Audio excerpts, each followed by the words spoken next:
PowerPoint, I'll have a few minutes of you seeing my face. First of all, thank you very much for the invitation. It's really a pleasure to be here.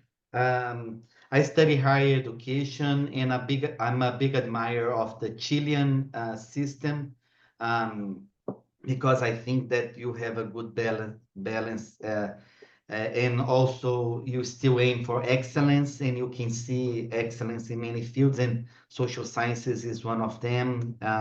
In my daily readings, I interact with scholarship that comes from Chile, like from you, Professor Andrea Canales, Professor Mauricio Buca, Cristóbal Villa-Lobos, Juan Castillo, Florencia Torchi, to name a few.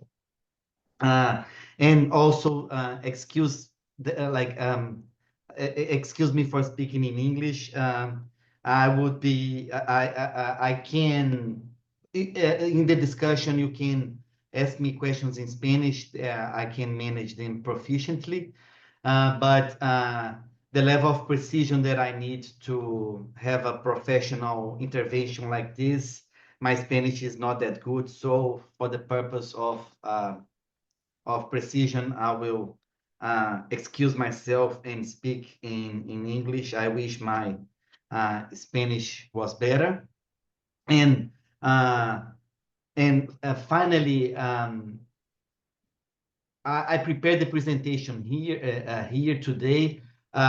It's good that the audience is mostly composed by young scholars, because I'll try to convey how my agenda evolved in the last years, where I'm coming from and where I'm heading.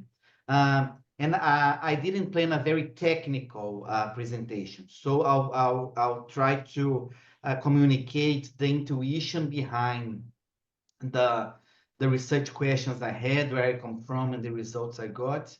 And I'll also point to where I'm going in this part of my research agenda later today. So, Flavio, can I introduce you first? You introduce yourself. Sure. I need to introduce you to do the formal things. So first of all, I'm very thankful for you accepting this invitation. We are very happy to have you here. We are very interested in increase our community of researchers here in Latin America and worldwide. But in my case, specifically in Latin America, so I'm very glad that you accept the invitation. And Flavio Carvalhaes is a professor at the University of Rio de Janeiro in Brazil, and he has been working largely on in research on social stratification, specifically in higher education and inequality of opportunities. He has accomplished a lot recently. He has multiple articles and very prestigious journals. So you can find some recent research in higher education, social compass, and sociological science, and research in social stratification, if you're interested in these kind of things. So I'm very glad that you are here and you present your research on inequality of opportunities in Brazil. So thank you very much, Flavio, and probably next time we will have you here in person, hopefully. Hopefully. Okay. So let me start here. So I'll start where like this line of research that evolved in these publications that Professor Andrea mentioned. This was one of the first ones. Then let me acknowledge my co-authors here, Letícia Martelletto. She was a professor at the University of Texas. Now she's at University of Pennsylvania. And Murilo Machner from University of São Paulo. We were concerned in the study with the rise of higher education attainment and the expansion of higher education in Brazil, which you can see in terms of number of enrollments in the simple blue line here, okay? But as we study educational stratification is the study of who takes advantage of this expansion. This expansion is not consumed by families in a homogeneous way or any groups of that can be defined by advantage or disadvantage. So we were mainly concerned with how one big and important group, disadvantaged group in Brazil, took advantage of the situation. Namely, this group are Afro-Brazilians that is composed by, in our native language, by pretos and pardos, that would translate to black and brown. And we wanted to understand if this expansion was consumed by them in the same rate as the privileged group, the white group, especially because during this time we were observing this rising trend. The black population is marked by inequality across the country. It's an unfortunate inheritance of slavery, and we wanted to know if they took advantage of this expansion in the same rates as the white population. We can translate this. So basically, this graph, we are decomposing how this trend is consumed by each group, and methodologically, we can model that with simple logistic regressions and illustrate results with predicted probabilities to see these results. I'll show results about socioeconomic status and race in the interest of higher education in Brazil. If you want a little bit of background in terms of theory, basically, this rate of consumption is not the same across groups because groups tend to have different types of calculation in terms of costs and benefits to continue their educational trajectories, in terms of both how they see themselves faring better or worse if they continue higher education, which is the outcome that I will analyze here today, and also in terms of costs, right? Continuing, extending one's educational trajectory is a major cost in terms of delaying entrance in the labor market, and this can be a high burden for families. And this is one of the mechanisms that structure differentiation, this educational decisions by class, and we also wanted to investigate if that was the case for race. One of the motivations of this paper was that starting in 2000, that we had a policy initiative here in Brazil that aimed to give incentives for the Black population to enter higher education, especially through many affirmative action policies. And we wanted to see after like 12 to 14 years, it's not like a study of one intervention, experimental design or something, but we wanted to see to look at some associations and see if after some years of these policies happening, the opportunity structure for Brazilians was changing across many. In the paper we evaluate many educational transitions, but here I'll present interest in higher education. The data comes from a survey that the International Labour Organization conducted among Brazilian youth in 2016. And this is strategic because here in Brazil, we don't have a lot of data that has socioeconomic background of people in this age group. The data that we can use comes from national household surveys, but national household surveys are not very adequate to evaluate educational transitions for people that are older than 16 in Brazil because they leave their households, especially poor people. they form their own families and leave their households. So they're our main variable of interest to construct socioeconomic status. We can't build one because we need a measure of your social origin and not your own social position in life. And this data has information about the social origins of these people, because they are asked retrospectively what's the educational level of their parents.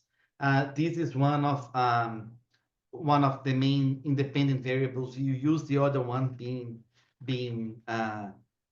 race, and we use logistic regressions to calculate some predicted probabilities with our typical controls like region, age, sex, and etc. And here I'm presenting on the left-hand side the predicted probabilities of entering higher education by socioeconomic status, and on the left-hand side by race.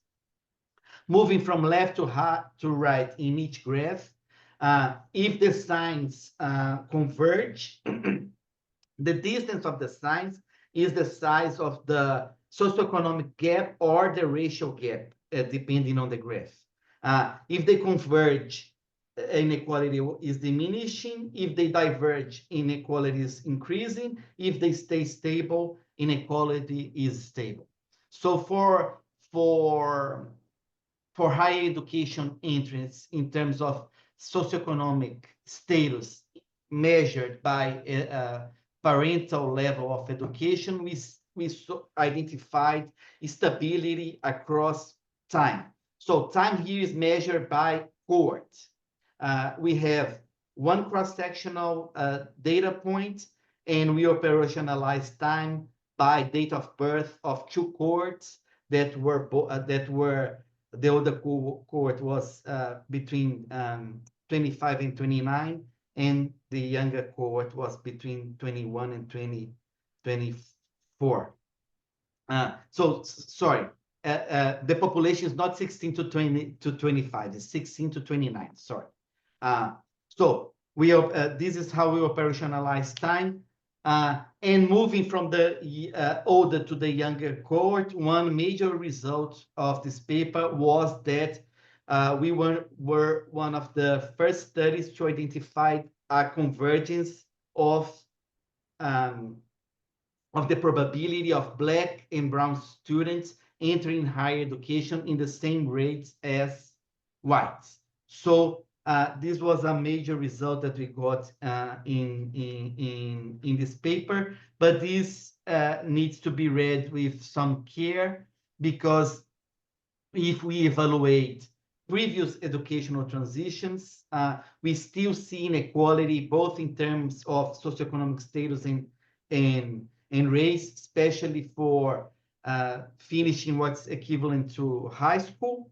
And I would also point these limitations that I read with more care, because they mark a departure in the agenda that I'll present in the other papers that will follow here in this presentation.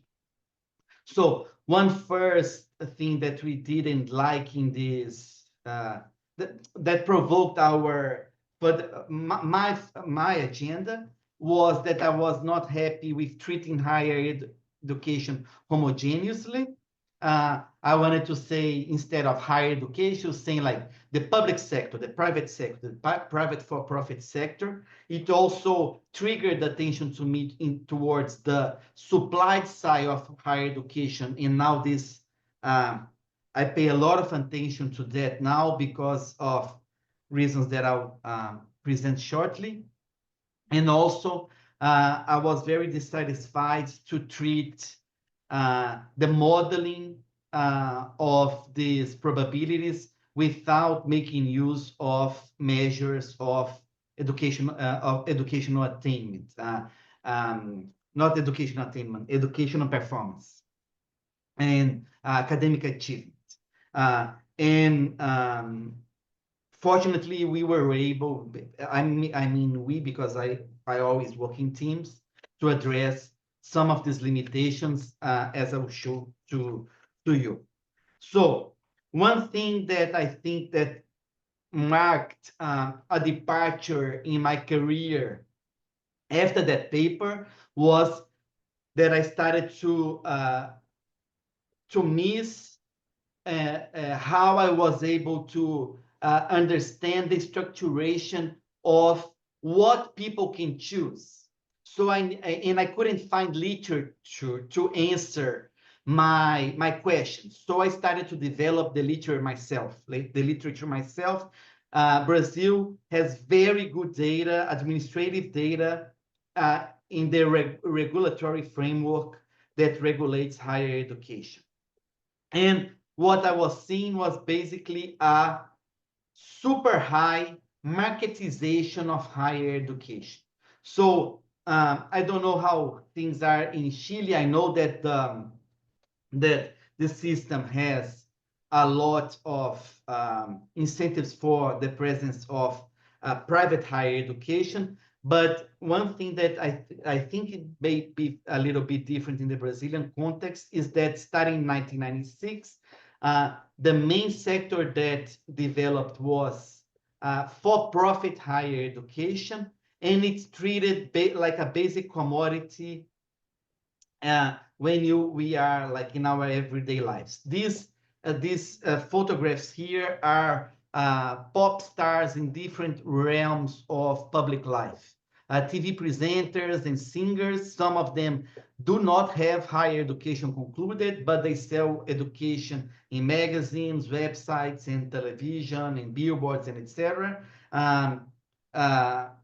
For huge conglomerates of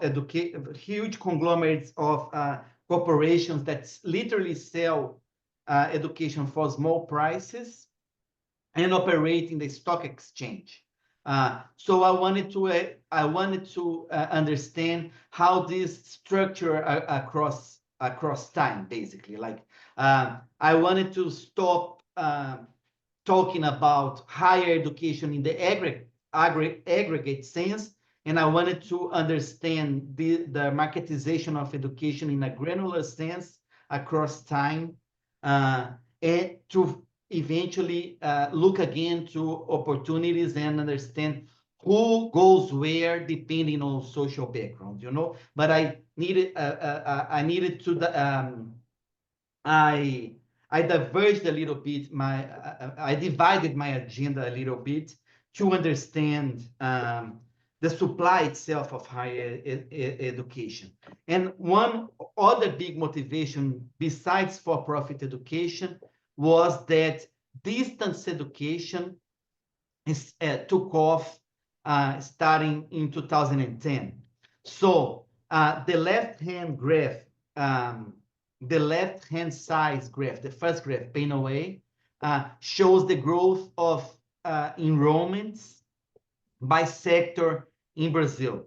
The steep rise that you see as an aggregate in the country, it comes only from for-profit institutions. And when we divide it by mode of delivery, we see that 100% of growth happened in distance education. This market was completely deregulated starting in 2017. Literally yesterday, the government started to take some action to regulate this market, but for exception of law and medicine, any type of course could be sold in distance education with very low interest barriers for market players to supply this kind of education. And I developed some studies to try to understand that, and to try to understand the role that big commercial conglomerates that operate in the stock exchange market operate in the literal selling of higher education in Brazil, which with a lot of public subsidy. And for that, I basically brought what I learned in the study of income inequality to the study of market concentration of higher education. What triggered my mind is the question was, how concentrated is this market? The European literature and the American literature basically see the development of higher education systems in terms of heterogeneity. These markets, these systems are very regulated, especially compared to Brazil, and there is a limit in how one institution can grow. It's either regulated by the state or for other mechanisms. They don't grow. They don't grow that much. But here, many types of policies that explicitly try to deregulate the market to substitute the state as a supplier for higher education, basically gave incentives for the formation of big companies that operate in this market. But we knew this was happening, but we didn't have good measures of when this happened and to what extent. And this is what, instead of thinking about heterogeneity, if I kept thinking about heterogeneity, I would say, oh, there's a new field of study, there's a new mode of delivery. This is not what was of interest to me. What was of interest to me was how does one type of institutional configuration can absorb resource and have differential success in terms of competitions in a fight to monopolize these resources. And by resource in a higher education system, I'm basically talking about enrollments. So this is a classic definition of concentration that comes from the literature of income concentration. And this is what I brought to the study of the Brazilian higher education system. I wanted to see the level of concentration of this type of resource, which is enrollment, and compare our certain set of units. These are big conglomerates, conglomerates that operate in the stock exchange, appropriates this amount of resource. This distribution will be considered equal if this resource is distributed in equal proportion among the number of units, and it's unequal if there is an overrepresentation in the appropriation of the resource. It's very intuitive for those that study inequality, but it's counterintuitive for those that study higher education system, as I'm learning as I present this in other contexts. In Brazil, I would say that these are the three main contextual characteristics that I should mention.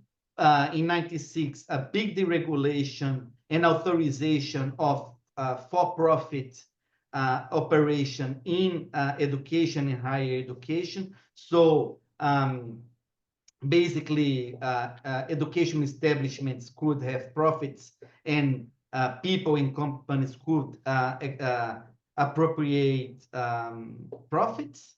There was authorization of distance higher education in 2005, first basically to train teachers in distance education and to increase their educational attainment.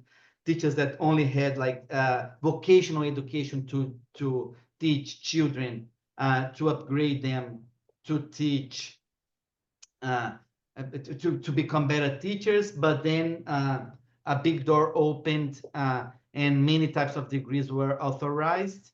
And in 2017, basically, there was a strong deregulation that basically removed the necessity of physical support for students that were enrolled in distance education. So before 2017, There was some trade-offs that the companies needed to supply for their clients, and these were removed, basically making it much more cheap for them to offer distance education, and the supervision of the physical support was removed, and there was a skyrocket. The growth skyrocketed even before the pandemic. These are some questions then that I bring to the study of the supply of higher education in Brazil. I'll answer them with the results. I'll skip this to save some time. Okay. So as I was saying, Brazil has very good data, administrative data for the higher educational for higher education in general. I make use of them. They are at the company level, and I can also study through registered data what institutions close, who buys who, and how and to what extent the institutions grow. The first result that I wanted to show is focused on how growth happened between 2002 and 2016. And here I'm presenting this table in terms of size of higher education institutions, and I'll highlight some results. So we can see that the number of enrollments, which are under the red squares, almost doubled, okay? But when we divide this rise by the size of the companies that, the question is, what company size appropriated this growth? This resource was appropriated by big companies of mid-size or small size. And the answer is that more than 50% of this growth happened in the 5% of the biggest institutions that supply higher education in Brazil. So this means that this growth was highly concentrated in just a few institutions. And this is one of the main results of this paper. This result, as I showed on the graph, is completely leveraged in distance education that accounts for 100% of growth. All the other combinations that are available in Brazil, either in terms of mode of delivery, like in person,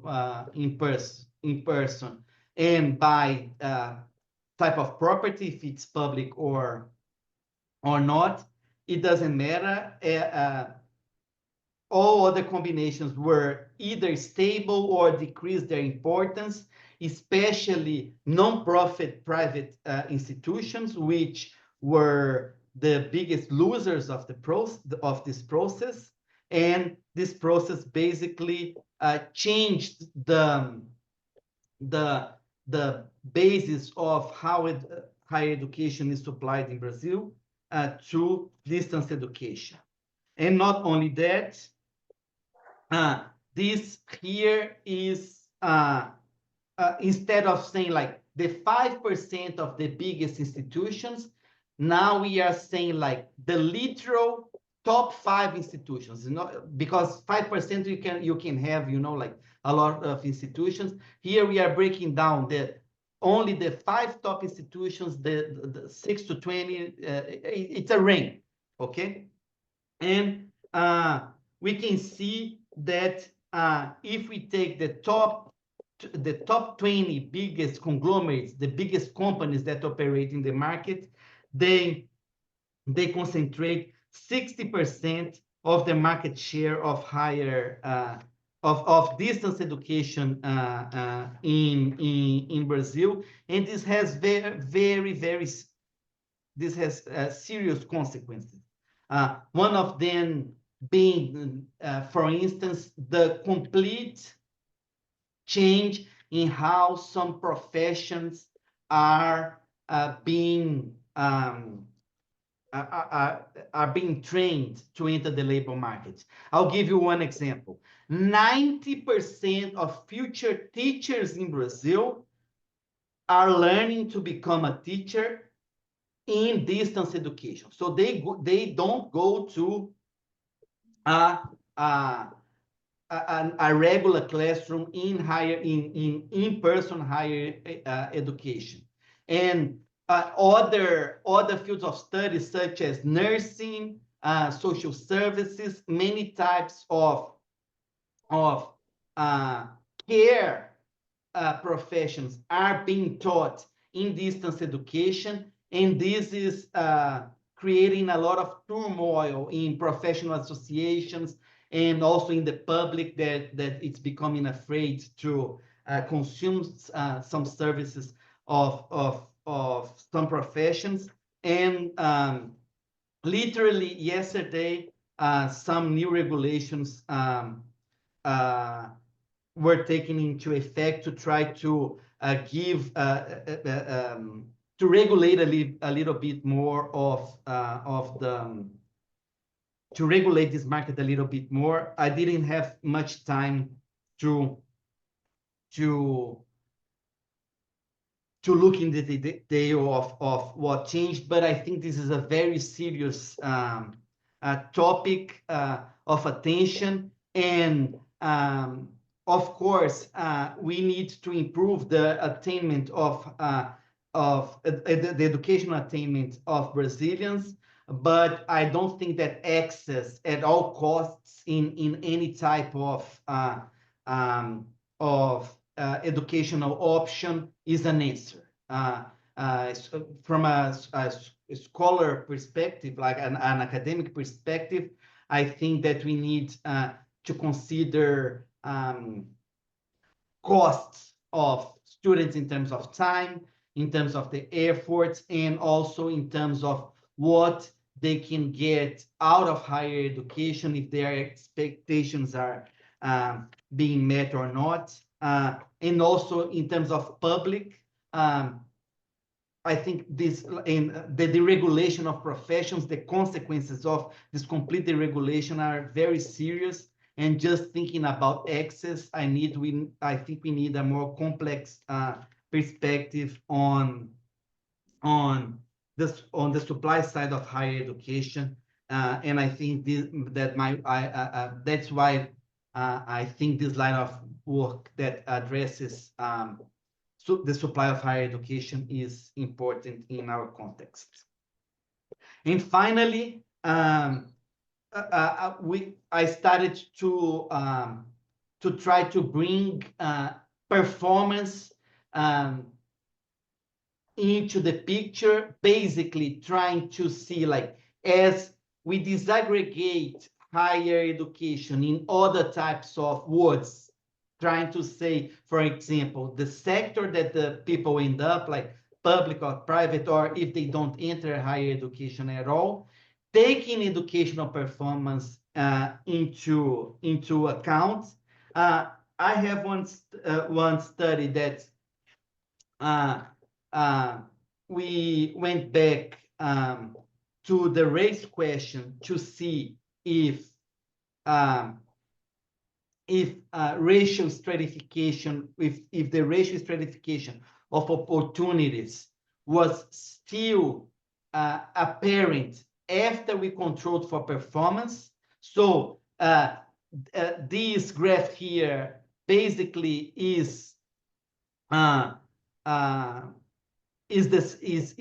same question that I addressed in the first results that I presented, but now we have performance, so we can have a more precise picture of how race plays a role in the structuration of opportunities. In the comparative debate, the basic question is, does class erase the effect of race? Meaning, that as you move up the socioeconomic ladder, the importance of race tends to decrease. And we wanted to see how this plays out in Brazil. We had access to a court of a centralized exam. It's the 2012 court. This exam is called NN, and it's used for students across the whole country to fight for a place in the public system. But students also use this standardized performance test to enter some private institutions. It has high coverage, but it's not representative of all the court. Having that in mind, we can look at the results. This is this first graph here. We can see the NN score. They standardize it, the NN score that goes like from 400 to 650, and each box is one income strata. The red bars are for the whole sample, the blue ones for whites, and the gray ones for the black population. And as we move from left to right, we can see that achievement high rises. The scores of the students grow with income, but there's a gap, there's a racial gap across every single strata, okay? But this is just a descriptive result. This is the proportion of students that transitions to higher education by income strata. We can also see that moving from the lowest income strata to the highest income stratas, the colors are the same. We can see that income structures excess, but there is a racial gap in every single income strata as well. So descriptively, as we move up, the racial gap remains. And we can combine both results in a graph like this. Now the x-axis is performance from the lowest decile of performance to the highest, and the signs, the diamonds are whites, the gray, the blue diamonds are whites, the gray diamonds are black, and the diamonds are the poor ones, the triangles are mid ones and mid-income ones, and the squares are the richest ones. This is still a descriptive result, but I will end up here and to show that the multivariate analysis doesn't add that much in relation to this graph. We can see the main results illustrated here. One is that the black population is doubly disadvantaged if only the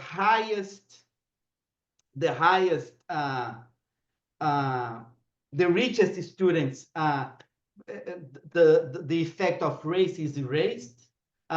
For all the other income strata and performance strata, there's a racial gap, meaning that besides the direct effects of income in the structuration of the transition to higher education, there are other mechanisms that structure racial inequality in Brazil. And this was something that surprised us, even when we control for educational performance. The Black students are disadvantaged both in terms of performance and in terms of the rate of transitions net of performance. which means that we need to pay attention to the structuration of education expectations before higher education, and also possible racial bias that may happen in schools. I'll end up here. We have after conducting this study, we paid some attention. I'll just show some illustration here that we also paid attention in this triangle here, which basically we try to look at how educational opportunities are leveraged in the lowest performance of students, So advantage is built not for students, not within students of high performance, but advantage is constructed by how students of low educational performance are able to counteract this low performance through social origins to continue studying. And we did some evaluations by sector that unfortunately I won't have time to discuss, because I want to leave time for the discussion. I will end up here mentioning some next steps of this agenda. We are still studying,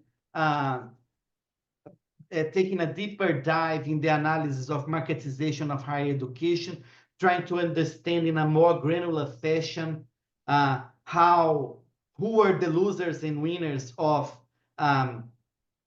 marketization, and basically looking at how these conglomerates formed and how the institutions bought each other and were able to become more strategic players in the supply of higher education through distance education, and also adding some spatial dimensions in the structuration of this resource, and also connecting these two agendas, basically trying to see how these new forms of delivery incorporate students of different racial backgrounds and socioeconomic status, and also looking beyond access to see both outcomes within higher education, like dropout rates and completion rates, and also results in the labor market, to see how students fare with if they are able to translate the skills they acquire in the educational system into outcomes that one imagines are desirable, like salaries and occupations that that match, right, the higher education attainment. Thank you.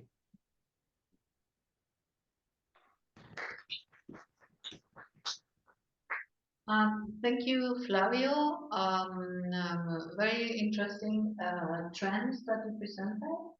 And now we have something like 12 minutes for questions. So I was wondering whether people who are connected by Zoom have any kind of questions. I do have some questions, but I would like to offer first, some opportunity for people who are not with us here, at least in person.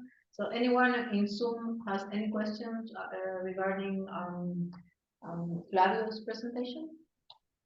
Please raise your hands or open your mic in case you have any kind of question. Is anyone interested in asking any question? No? Yeah, Mauricio has a question here. Thanks, Flavio. I have a question about the results you show regarding the interaction between race and income. So my question basically is, what kind of story are you thinking to understand that higher effects of race for lower income families? Because one possibility is merely selection on observables. So, for example, So given that I'm assuming that Black families are on average poorer than white families in Brazil, as in many other places, Black families of high income might be special families in a way, in ways that are not necessarily observable.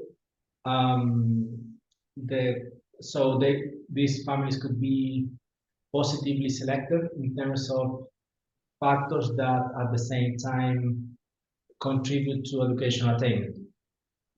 So I'm thinking, my question is, do you have an argument beyond selection that might explain this result, or not?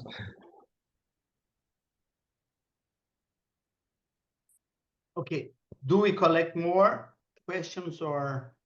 No, I think it would be nice that you answer now to Mauricio, and Okay. later we can go further and answer other questions. If you agree. Okay. Mauricio, thank you for the question. You were right asking about selection is also an issue in this. It would be an issue if we didn't have this setup, because we are like by definition entering higher education. The educational system, one of the metaphors is it is a sieve, right? It basically one of the functions of an educational system is sorting students. And I would add up that our design it makes this even more serious, because we are not looking at represented, like it's registered data for a highly selected population because they graduated high school. So there's a first stage of selection, and the second phase of selection is applying for this entrance exam, right? So this is a double selected population.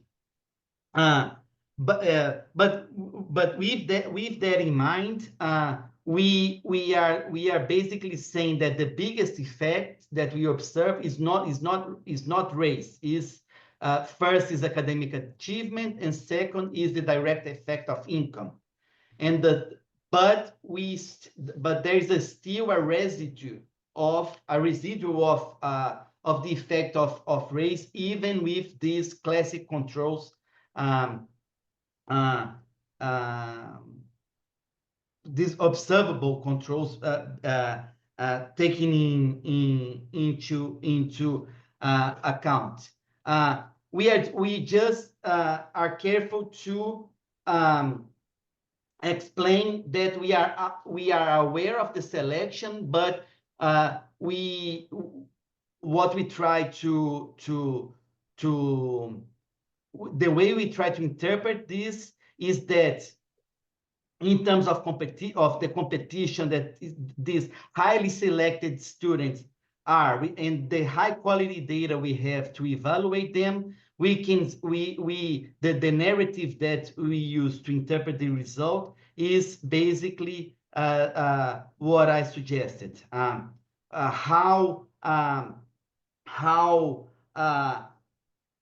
How performance is still racially structured, even in this highly selected population, and how students of different economic strata and different races, same economic strata in different races, still have less chances of transitioning, even with everything else similar.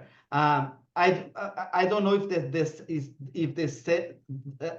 I would say that the selection here puts more pressure in our data, and still observing the racial gaps with all these controls is something that is quite striking.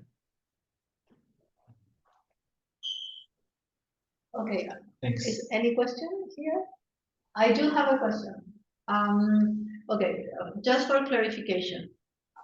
Did I understand correctly? At the beginning of your presentation, you said that in terms of socioeconomic gap and race gap, the race gap has shrunken more than the socioeconomic gap. Did I understand correctly? Right? And so in your presentation, you basically posit the argument that that will happen essentially because the expansion took place mostly in few institutions which offer distance learning, right? So am I right to think that Black people essentially went to distance learning courses and all of the, the shrinking gap, it's because of that? Yeah, it's something that we didn't empirically evaluate yet, but this is something that it's in our agenda. It's a classic. I do have some studies published in Portuguese that we weren't able to incorporate the mode of delivery because the data didn't have that. But we do see that the disadvantaged racial group goes into fields of study that has less returns, lower returns in terms of salaries, for instance, in higher education. So, but I would rephrase your question like, does like effective maintained inequality plays a role in Brazil in terms of race, for instance? And I would say yes. And here in our context, like this line of research, I think it's important because affirmative action policies received a lot of attention for good reasons. They were very politically sensitive in our context here, but I think the attention was disproportional, you know? The affirmative actions basically happened for less than 15% of the spots available in the system as a whole, and we don't know what happens in the rest of the 85%, you know, which are now mainly the distance education courses. So I think one can safely assume that the distance education is diverging students of lower socioeconomic status and disprivileged racial groups into less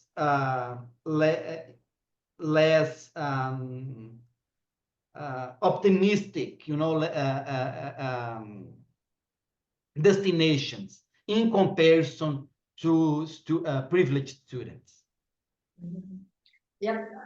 Am I right to think that essentially the affirmative action policies are very much focused on Pardos and Black people, right? Not on lower socioeconomic background students, right? No, the policy is a mix of racial quotas, but the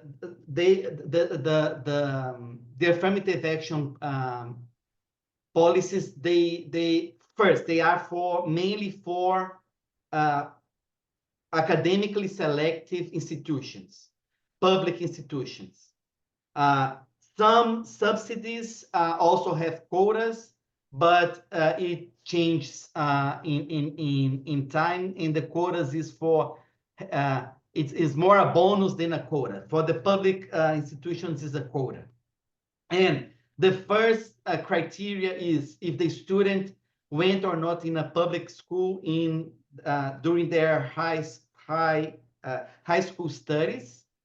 This is a proxy for socioeconomic status. The second criteria is so 50% of spots are reserved for students from public schools.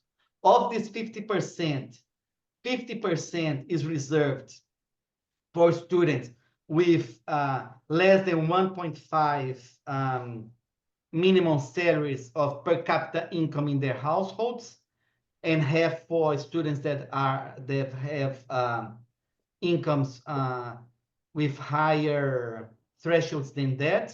And within each income bracket, there's a proportion for the Afro-Brazilian population, depending on the proportion of the Afro-Brazilian population in the state of the university the student is demanding a spot. So there's regional variation in the amount of spots that are reserved in the national quota law. I see. Very interesting. I think that, is there any other question we have? No one has any other question.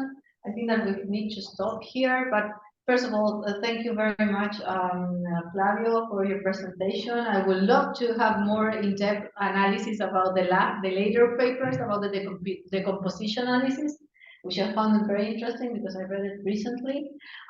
So next time it will be nice to have like more in-depth analysis regarding that. And thank you so very much. And I think that there are a lot of questions that I have myself in terms of like comparative analysis with the Brazilian case. So maybe we need to discuss this later on.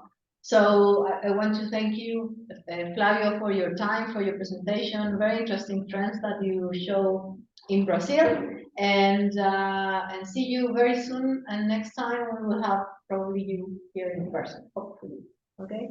Thank you very much for all the attendance today.